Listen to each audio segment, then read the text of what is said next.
बड़ा ऐलान हो गया है जी स्वाबी से आज के जलसे में, जहां पर ये कहा गया है कि अब फाइनल कॉल अब जो होगी उसमें हम लोग घरों में बता के आएंगे कि हमारा जनाजा पढ़ लिया जाए और हम लोग अपने बानी को, खान साहब को छुड़ाए बगैर अब नहीं वापस होंगे।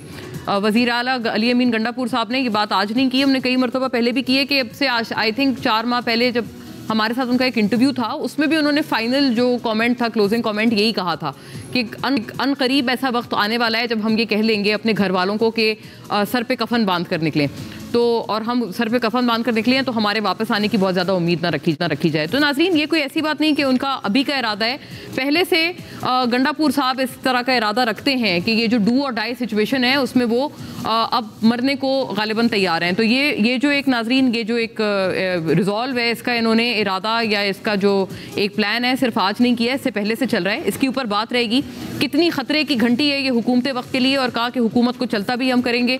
फिर नाज़रीन, जो पूरा आईनी बेंच जो बन चुका है जस्टिस अमीनुद्दीन के ज़ेरे एहतमाम, वो भी बड़े क्रिटिकल और क्रूशल केसेस इस वक्त सुनने वाला है। वो क्या क्या केसेस सुनने वाला है? जो मिलिट्री कोर्ट्स को, सिविलियंस को रोका गया था ट्रायल करने को, पिछले साल 2023 का ये फैसला था, उसकी वजह से इमरान खान साहब का भी जो ट्रायल था वो रुका हुआ था। अब उसके खिलाफ जो अपीलें थी नाजरीन, वो चूंकि अब यही वाला आईनी बेंच अपेरेंटली सुनेगा वो तमाम तर अपील को। फिर जो रिजर्व सीट्स का था जो कि PTI के या सुन्नी इत्तेहाद के हक में आया था, उसके खिलाफ जो तमाम तर मामला था या हुकूमत की तरफ से, हुकूमती जमातों की तरफ से, PMLN ने भी उसमें अपील की हुई है, पीपल्स पार्टी ने, इलेक्शन कमीशन ने, तीनों ने उसमें अपील की हुई है, बाकायदा रिव्यू दायर किया हुआ है सुप्रीम कोर्ट में। वो भी तमाम तर चीज़ें ये आईनी बेंच सुनेगा। और आईनी बेंच के इटसेल्फ खिलाफ जो 26वीं आईनी तरमीम के इटसेल्फ खिलाफ जो अपीलें हैं वो भी यही आईनी बेंच सुनेगा। तो नाजरीन, क्या मजीद जो खतरे की घंटियां हैं वो PTI के लिए मौजूद हैं?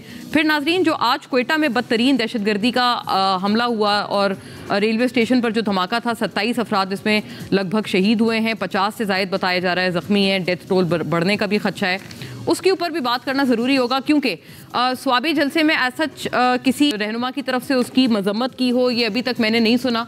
लेकिन हुकूमत जो है, बहरहाल उन्होंने फिर से ये जो तमाम तर मलबा है, अता तारड़ साहब ने बाकायदा आज बात करते हुए फिर से PTI के ऊपर उन्होंने दे मारा है और उन्होंने कहा है कि यही लोग दहशतगर्दों को वापस लाए हैं। तो यही तमाम चीज़ें अब मुल्क में होंगी। क्या हुकूमत अपने तौर पर जो है वो पल्ला झाड़ती है बड़े क्रिटिकल मामलात से और एक सेफ, जिसे कहते हैं ना, पैसेज इख्तियार करने की कोशिश करती है हर मामला PTI पर डाल के, या फिर इस इल्ज़ाम में बहरहाल सदाकत है?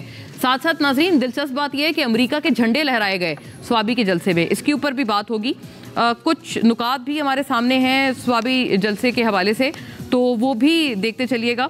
आज स्वाबी जलसे से खिताब करते हुए वज़ीर आला अली अमीन गंड कहा, जो कि हम लोग इससे पहले बात भी वैसे कर चुके हैं, लेकिन ये जस्ट एक जैसे कहते हैं ना अब्रिज्ड फॉर्म है पूरी उस गुफ्तगू का। अली अमीन गंडापुर ने कहा, बहुत जल्द इसी महीने बानी PTI की हिदायत पर एहतजाज की कॉल देने जा रहे हैं। अब हम अपने कायद को रिहा करवाए बगैर वापस नहीं जाएंगे। एहतजाज की कॉल पर जब निकलेंगे तो वापस नहीं आएंगे, घर वालों को बता कर जाएंगे कि वापस ना आ सके तो हमारा जनाजे पढ़ लेना। यही मैं अर्ज़ कर रही थी नाजरीन, हमारे साथ जो इंटरव्यू हुआ था गंडापुर साहब का 4 माह पहले, ये बात उन्होंने एग्जैक्टली यही बात उस वक्त भी की थी। चेयरमैन PTI बैरिस्टर गौहर ने कहा, बानी PTI की रिहाई बहुत करीब है, हम अमेरिका से मदद के तलबगार नहीं, तब्दीली पाकिस्तान से आनी है। सलमान अकरम राजा ने कहा कि बानी PTI का पैगाम है कि कौम को कह दो अब तुम्हें खड़ा होना पड़ेगा, मुल्क की सड़कें तुम्हारी मुंतज़िर हैं, ऐसा नहीं करोगे तो चुन चुन कर मारे जाओगे। PTI एक बार फिर हुक्मरान इत्तेहाद के खिलाफ ग्रैंड अपोजिशन अलायंस के क़याम की कोशिशों में है।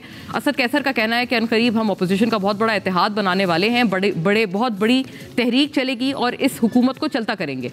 PTI की ख्वाहिश है कि JUI-FA हुकूमत के खिलाफ तहरीक का हिस्सा बने, लेकिन ज़राए के मुताबिक JUI-FA का ऐसा कोई इरादा नहीं है और वो कहते हैं कि पार्लियामेंट से बाहर PTI के साथ किसी अलायंस के लिए तैयार नहीं है। साथ साथ नाज़रीन, एक और बात की तरदीद आ गई है, वो ये है कि जो खबरें चल रही थी कि कामरान मुर्तज़ा साहब शायद कोई मुलाकात करेंगे इमरान खान साहब से, तर्जुमान JUI असलम गौरी का कहना है कि बानी PTI से कोई मुलाकात ज़ेर गौर नहीं है और ना ही सेनेटर कामरान मुर्तज़ा को इस सिलसिले में कोई टास्क दिया गया है और मीडिया पर चलने वाली बातें इस हवाले से गलत हैं, उसमें कोई सदाकत नहीं।